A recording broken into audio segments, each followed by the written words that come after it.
सबसे बड़ी बात यह है कि वीडियो देखने से ये नज़र आ रहा है कि एयरक्राफ्ट ने लिफ्ट प्रोड्यूस करना बंद कर दिया और उसके कारण ये हो सकते हैं कि most probably loss of thrust, जो कि फ्यूल स्टार्वेशन की वजह से हो सकता है, फ्यूल मिलना इंजन को बंद हो गया हो, या बर्ड स्ट्राइक हो सकती है, और पायलट एरर भी हो सकता है। उसको जब मैं मे डे अनाउंस करता हूं तो मैं इमरजेंसी डिक्लेयर कर रहा हूं कि now I am in emergency, I need help. तो जैसे ही वो मे डे कॉल इनिशिएट करता है, बहुत सारी एजेंसियां सक्रिय हो जाती हैं। तो इस केस के अंदर भी यही हुआ है कि जब पायलट ने, हमारा एक डिसीजन स्पीड होता है जो कि बाहर के temperature, weight of the aircraft, काफ़ी सारी चीज़ों पे निर्भर करता है। उसके पहले अगर हमारे पास कोई भी सी भी गलती आती है, वार्निंग आती है, तो पायलट का काम होता है उस टेक ऑफ को रिजेक्ट कर देना। इस पर्टिकुलर केस में एयरक्राफ्ट अपनी डिसीजन स्पीड तक पहुंचा है और फिर उसने टेक ऑफ इनिशिएट किया है। दैट मीन्स वहां तक उसको कोई वार्निंग नहीं आई है। जब उसने टेक ऑफ इनिशिएट कर दिया है उसके बाद वो कुछ हुआ है, जो भी हुआ है। सर 12 जून को जिस तरह से एयर इंडिया का एक एयरक्राफ्ट क्रैश हुआ जी, सर, आपको क्या लगता है, क्या कुछ टेक्निकल ग्लिच आया हो सकता है? काफी लंबा टाइम आपका एक्सपीरियंस है सर एयरक्राफ्ट उड़ाने का, क्या कहेंगे सर इसमें? पहली बात तो ये कहना चाहूँगा, बहुत दुखद घटना है और one of the rarest of rare घटना हुई है। और जो भी हम अभी कहेंगे वो एक स्पेकुलेशन होगा, बट फ्रॉम माय एक्सपीरियंस और जो हमने इसके वीडियोस देखे हैं, सिर्फ हम एक कयास लगा सकते हैं कि ये पॉसिबिलिटी हुई होगी। तो सबसे बड़ी बात ये है कि वीडियो देखने से ये नज़र आ रहा है कि एयरक्राफ्ट ने लिफ्ट प्रोड्यूस करना बंद कर दिया और उसके कारण ये हो सकते हैं कि most probably loss of thrust, जो कि फ्यूल स्टार्वेशन की वजह से हो सकता है, फ्यूल मिलना इंजन को बंद हो गया हो, या बर्ड स्ट्राइक हो सकती है, और पायलट एरर भी हो सकता है। उसको भी हम नज़रअंदाज नहीं कर सकते, नकार नहीं सकते। और टेक्निकल फेलियर भी हो सकते हैं कि एयरक्राफ्ट में बहुत सारे एडवांस सिस्टम होते हैं और हालांकि वो फेल प्रूफ होते हैं, लेकिन फिर भी इंस्ट्रूमेंट तो इंस्ट्रूमेंट है, कभी भी कुछ हो सकता है, तो उसको भी नकारा नहीं जा सकता। तो इनमें से कुछ भी हो सकता है।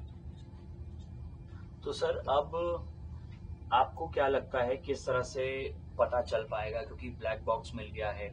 सबसे पहले तो ये बताइए कि ब्लैक बॉक्स का क्या काम होता है और क्या उसकी इन्वेस्टिगेशन के बाद पता लगाया जा सकता है कि आखिर वजह क्या रही क्रैश होने की? जी, पहली बात तो जो ब्लैक बॉक्स होता है, एक बॉक्स है जो कि इंस्टॉल्ड होता है एयरक्राफ्ट में एक्सट्रीम आफ्ट में, जो कि टेल सेक्शन होता है एयरक्राफ्ट का।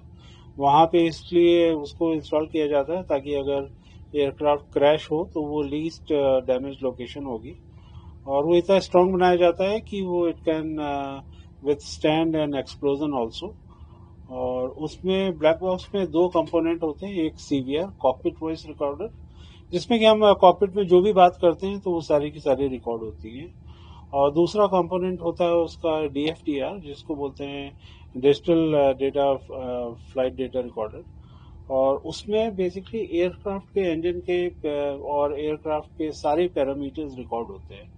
उसमें अगर इंजन के कोई पैरामीटर्स हैं, फ्यूल के हैं, सिस्टम्स के हैं, वो सारे पैरामीटर्स रिकॉर्ड होंगे। और जैसे एयरक्राफ्ट अगर ग्राउंड पे है तो उसकी ग्राउंड स्पीड भी रिकॉर्ड होगी, अगर वो फ्लाइट कर रहा है तो उसकी फ्लाइट स्पीड रिकॉर्ड होगी, कितना उसका पिच था, पिच अप था कि पिच डाउन था, वो भी रिकॉर्ड होगा, बैंक एंगल रिकॉर्ड होगा। तो ये सारे पैरामीटर्स रिकॉर्ड होते हैं। पर ये हालांकि इस केस के अंदर ब्लैक बॉक्स रिकवर हो गए हैं, पर हम उससे वो कोई जादुई वो ब्लैक एंड व्हाइट में नहीं बोल सकता कि ये गलती थी, क्योंकि उससे पहले डेटा डिराइव किया जाएगा, उसका एनालिसिस होगा। वो सिर्फ हमें डेटा प्रोवाइड करता है, फिर इन्वेस्टिगेटिव एजेंसीज होती हैं, उस डेटा को स्टडी करती हैं, एनालाइज करती हैं, and then they will come to some conclusion कि एक्चुअली में क्या हुआ हो सकता है। तो काफ़ी लोग सोचते हैं कि ब्लैक बॉक्स सब कुछ बता देगा, ऐसा नहीं है। वो हमें सिर्फ डेटा प्रोवाइड करता है, डेटा ये सारी जांच एजेंसियां उसको एनालाइज करती हैं, फिर रिजल्ट पे आती हैं। सर एक सवाल ये है कि जिस तरह से बोइंग का एयरक्राफ्ट क्रैश हुआ है, जी अब बोइंग एयरक्राफ्ट की जो सिक्योरिटी है जी। उस पर भी अब सवाल खड़े होने शुरू हो गए हैं। कई सारे एविएशन एक्सपर्ट सवाल खड़े कर रहे हैं। कई लोग ये भी कह रहे हैं कि सुरक्षित है। ये जो पर्टिकुलर विमान क्रैश हुआ है सर, ये कितना सुरक्षित था और इसके बारे में क्या कहेंगे सर? जी, बोइंग 787 ड्रीमलाइनर काफ़ी रिलायबल एयरक्राफ्ट माना जाता है और इसकी इस तरह की ये इतिहास में पहली घटना है और पिछले करीबन 11-12 सालों से ये सर्विस में है। इस तरह की कोई घटना नहीं हुई है, लेकिन हाल में कुछ रिपोर्टें आई थी कि जिसमें ये देखा गया कि कुछ छोटे, जैसे जैसे ये फ्लीट पुरानी हो रही है, कुछ छोटे छोटे माइनर इश्यूज आ रहे थे जो कि प्रॉब्लम्स आनी, अभी जापान एयरलाइंस की में ड्रीम लाइनर में कुछ प्रॉब्लम्स आई थी। तो फ्लीट पुराने होने के साथ साथ कुछ कुछ प्रॉब्लम आई।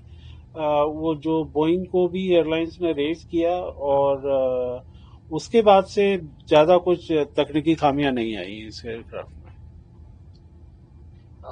क्योंकि जो एविएशन मिनिस्टर हैं जी उन्होंने भी स्टेटमेंट दिया है जी सर्विलांस को लेकर, जी। तो आप इस पर क्या कहेंगे उनके स्टेटमेंट? बस सिर्फ सर्विलांस बेसिकली इसलिए किया गया है ताकि which is a very good initiative by our minister and DGCA कि वो सारे के सारे पैरामीटर्स को एयरक्राफ्ट को सर्विस पे रिलीज होने से पहले they want to make sure the passengers are safe, the aircraft is safe and the public is safe.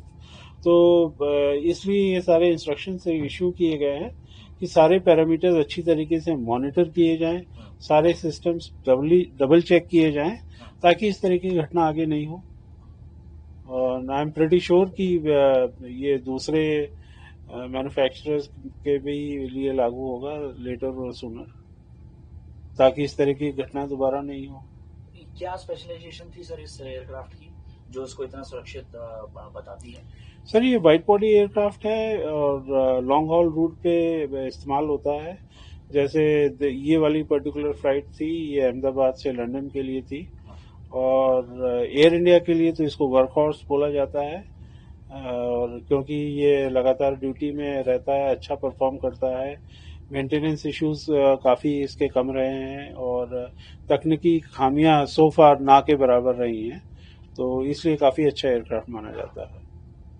Sir अब क्रैश हो गया है, कई जी लोगों की मौत हो गई है, जी। अब क्या सीख लोगों को इससे लेनी चाहिए, खासकर जो कंपनीज हैं, सरकार है, इसके बारे में क्या कहेंगे? जी सर, पहले तो मैं मेरा एविएशन का एस्पेक्ट रख देता हूँ कि जब भी कोई दुर्घटना होती है तो एविएशन में हम लोग हमेशा लर्न करते हैं कि जब भी कोई गलती हुई है और हमें उसके कारणों का पता लगाते हैं और फिर हम इस तरह के उपाय करते हैं ताकि उस तरह की घटना दोबारा नहीं हो। तो ये हमेशा लर्निंग एक्सपीरियंस चलता है और I think same system will be followed by DGCA, manufacturers and government. Sir एक सवाल जो लोगों के दिमाग में है वो ये है कि जो पायलट है जब उसके हाथ से सारी चीजें निकल जाती हैं तो मेडे कॉल करता है, जी वो लोगों को किस तरह से, मतलब आप क्या बताना चाहेंगे?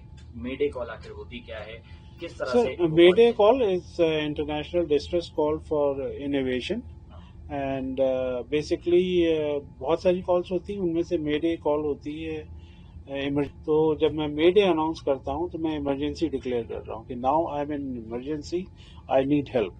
तो जैसे ही वो मेडे कॉल इनिशिएट करता है, बहुत सारी एजेंसियां सक्रिय हो जाती हैं, जिसमें कि एटीसी होती है, हमारी एयर ट्रैफिक कंट्रोल जो होती है, वो उस एयरक्राफ्ट को, भले ही 50 एयरक्राफ्ट उड़ रहे हों, उसको प्राथमिकता देगी, प्रायोरिटी देगी हर तरीके से। और भले ही स्पेस की हो या लैंडिंग की हो या और कुछ हो।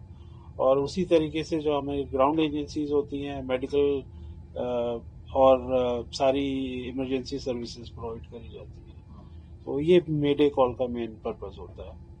लेकिन आजकल इतिहास गवाह है सर, आज तक मेडे कॉल के बाद कोई एयरक्राफ्ट सुरक्षित नहीं सर, हमारे यहाँ इंडिया में तो इस तरह के ज़्यादा इंसिडेंट नहीं हुए, पर हम लोग सारे वर्ल्ड वाइड डेटा मॉनिटर करते हैं। मेडे कॉल अक्सर दी जाती है और यूएस और यूरोप में जहाँ पे जनरल एविएशन बहुत बड़ा है, अक्सर मेडे कॉल्स होती हैं, वहाँ प्रायोरिटी दी जाती है और बाकायदा एयरक्राफ्ट को प्रॉपरली लैंड कराया जाता है। इसमें कोई वो दो राय नहीं है। सर कॉकपिट में आप किस तरह से समझाना चाहेंगे कि आखिर इमरजेंसी अगर जब आती है तो कौन सा ऐसा इंडिकेटर है जिससे पता लगता है? जी, इसमें बहुत सारे इंडिकेटर होते हैं। अगर आप देखें तो ये हमारा बीच में जो ये दो स्क्रीन नज़र आ रही हैं, ये सिस्टम्स डिस्प्ले स्क्रीन है, और ये हमारे इंजन पैरामीटर्स हैं, और ये अगर आप स्विचेस देख रहे हो तो ये सारे के सारे सिस्टम के स्विचेस हैं। फॉर एग्जांपल अगर हम ब्रीड पेज दबाते हैं तो ये हमारा ये ब्रीड का सिस्टम आ जाता है। इंजन का पेज दबाएंगे तो ये हमारे इंजन पैरामीटर्स आ जाते हैं, और ये हमारा ई कैम वार्निंग होता है। अगर देख रहे हैं तो अभी सब ग्रीन में है, तो ये हमारे ये बता रहा है कि टेक ऑफ के लिए एयरक्राफ्ट बिल्कुल ठीक है। अगर एयरक्राफ्ट के सिस्टम, एयरक्राफ्ट में 200 से ज़्यादा कंप्यूटर होते हैं जो कि कंटिन्यूस मॉनिटरिंग करते हैं एयरक्राफ्ट की, किसी भी चीज़ को डिटेक्ट करते हैं तो इमीडिएटली यहाँ पे वो चेंज हो। फॉर एग्जांपल अभी जैसे मैं आपको एक एग्जांपल दे सकता हूँ। हमारा पार्किंग ब्रेक ऑन है, और अगर मैं इसको पावर ऐड कर देता हूँ टेक ऑफ के लिए, तो आप ये देखेंगे कि ये इमीडिएटली वार्निंग वहां पे आ गया, यहाँ पे वार्निंग आ गया। ये इस तरीके से एयरक्राफ्ट वार्निंग दे देता है। तो हम कोई गलती अगर हमसे हो भी जाए तो आपके सिस्टम आपको इमीडिएटली इन्फॉर्म कर देते हैं। तो इस केस के अंदर भी यही हुआ है कि जब पायलट ने, हमारा एक डिसीजन स्पीड होता है जो कि बाहर के temperature, weight of the aircraft, काफ़ी सारी चीज़ों पे निर्भर करता है। उसके पहले अगर हमारे पास कोई भी सी भी गलती आती है, वार्निंग आती है, तो पायलट का काम होता है उस टेक ऑफ को रिजेक्ट कर देना। इस पर्टिकुलर केस में एयरक्राफ्ट अपनी डिसीजन स्पीड तक पहुंचा है और फिर उसने टेक ऑफ इनिशिएट किया है। दैट मीन्स वहां तक उसको कोई वार्निंग नहीं आई है। जब उसने टेक ऑफ इनिशिएट कर दिया है उसके बाद वो कुछ हुआ है, जो भी हुआ है, और एकदम बहुत कम हाइट पे हुआ है। मुश्किल से 57 सेकेंड की टोटल फ्लाइट थी। 26 सेकेंड बाद वो एयरक्राफ्ट इंस्टॉल हो चुका था, तो पायलट के पास कोई चारा ही नहीं बचा था। सामने जो भी बिल्डिंग थी उस पर जाके क्रैश हो गया वो। Aircraft have been crashed. So what do you have to say on this? First of all, I would like to say it was a very, very tragic accident which occurred, and it will be marked as a black day in Indian aviation history. Not just Indian aviation industry, but the entire world aviation industry. So this was not supposed to happen, but it did happen, and that's really very tragic. I feel very sad for the families, our aviation community also, and members of the family who have passed away. Sir, any reason you? As of now, we can only speculate as to what happened, but it can be a myriad reasons. It can be, seems like it. There was a loss of thrust on both engines, so the aircraft basically stopped reducing any thrust and is stalled. And so the reasons can be loss of thrust on both engines, can be due to fuel starvation. It can happen because of bird strike. It can happen because of any technical error. It can also happen because of any human error. That also cannot be ignored. So that will come out after the investigation is completed. Sir, Aviation Minister also made a statement about the security of Boeing aircrafts. So about surveillance. So what do you have to say on this? That is pretty normal. That is to safeguard the interest of the passengers and the aircraft and the general public, to make sure that these aircraft are airworthy. So if and such a tragic incident has happened, so it calls for this kind of measures so that the public can feel safe. And so when you go fly, you want to make sure that you will be landing alive. So that these kind of measures are required to double check, make sure everything is okay before the aircraft is released back to service. Sir, after this crashing of Boeing aircraft, sir, many people have raised questions on security of Boeing aircraft. So what do you have to say on this? So this Boeing Dreamliner 787 aircraft is a workhorse aircraft for a lot of airlines, including Air India. And it's a very reliable aircraft. This is the first incident that has happened. But of late, this fleet has been getting old, like almost more than 10 to 12 years, which is nothing if you compare the age in aviation aircraft this thing. But some concerns have been raised by various other airlines as the fleet is aging. There has been some issues cropping up. I'm not pretty sure how Boeing is dealing with these issues or how they are addressing these issues. But I'm pretty sure this incident has opened their eyes, and they will look into all these shortcomings. So we are sitting in a cockpit. So what do you have to say on how pilot monitor all these situations? So, as you can see, this is our cockpit, and so we have all the systems displayed in the front of us. And these two screens primarily are for, if you can see, they are identical screens. They are both for pilot and co-pilot, and the screens in the center, they are displaying all the systems of the aircraft. And then we have various selectors over here. So engine, fleet pages, so whatever system we want to call for, we can just simply press. For example, if I want to call pressurization page, I can just call up this page and see all the information over there.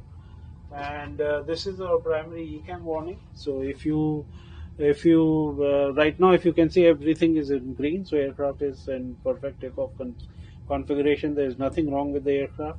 Any kind of warning that can happen, you will see right away straight ahead. And you will see, if it is a emergency warning, it will come red in color. If it is something which is not that serious, it will come in amber color.